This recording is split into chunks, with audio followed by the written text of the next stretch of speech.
So I give you the Lawn Boy Army. Yep, it's 4 push mowers ganged together on a metal frame to make a 100-inch cutting deck. It was built from scrap metal and push mowers discarded by my neighbors on the side of the road in just a few hours. It's pulled by my trusty four-wheeler, and this lawn-cutting beast on the cheap is called the Lawn Boy Army. Let's see how it was built. Here's the frame of the Lawn Boy Army.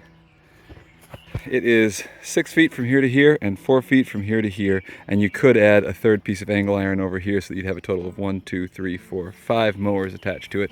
If each of them is 20-inch, you'll have a 100-inch cutting deck. So how do you build this? Well, this is a piece of scrounged metal. It was taken from a cellar door, and it has this nice lip right here. Otherwise, it's a pretty yucky piece of metal, and you can see this has been well used.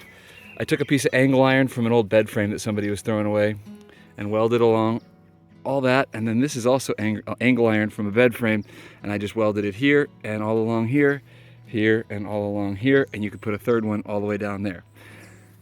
Now this up here was added later. It's just more pieces of that cellar door cut and then attached to a hitch, and then of course there's a ball on the back of the four-wheeler. It's a much more secure connection to the four-wheeler to pull it all around. Here's the underside of that frame. You can see there's the piece of angle iron sticking out. You've got welds all along there, but this is what we need to point out here. These are just little runners. So this skid plate right here, it'd drag along the ground if we didn't have runners all the way along it. So I put 4 sets of them, and all it is a piece of rebar stuffed inside of this piece of metal right here, and then it's just got a little bit of a bend to it. This helps it like ride up over whatever it happens to hit, stumps and that sort of thing. There's 2 kinds of mowers here. These were both thrown away by neighbors and resuscitated by me. This one was just an engine. It didn't have the base, so I took a base of an old mower, got the engine running again, and it started working. This one over here, the electric starter's all screwed up, so you can see you actually have to pop the spark plug off if you want it to stop running. There's 2 different ways of connecting these though. This one is just a regular push mower. It has no self-propelled like this one does. So over here with one that doesn't have self-propelled, what I did is I just welded together a bit more angle iron right here, and I sent a bolt right through here. Turning this over, you can kind of see in here, there's a piece of metal that's a plate on the inside as well, and that's how we pinch the case of this push mower, and we have a bolt running all through there so that it'll stay connected.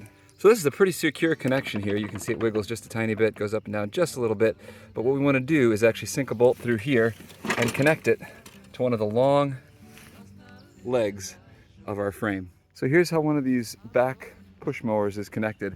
There's just a bolt in there, and that allows it to swing back and forth as the four-wheeler turns. Now because this has a worm gear up here on the front, I didn't want these front wheels turning as I was pulling it with the four-wheeler. That's not how it would usually operate. You'd have to pull that up there to get those front wheels turning. So I came up with a way that I could put this behind the four-wheeler without turning those front wheels, and it's this skid plate right here. First you got to cut just a couple slits right here, and then run any kind of tow rope or canvas or whatever you have through there. Now you pull this up onto the skid plate. This little lip right here catches the back of the tire, and then you can tie your tow rope really tight as it goes through these slits down here. You can tie it really tight around the axle of this wheel, and that keeps it from sliding backwards, and then this lip up here keeps it from sliding forwards as well.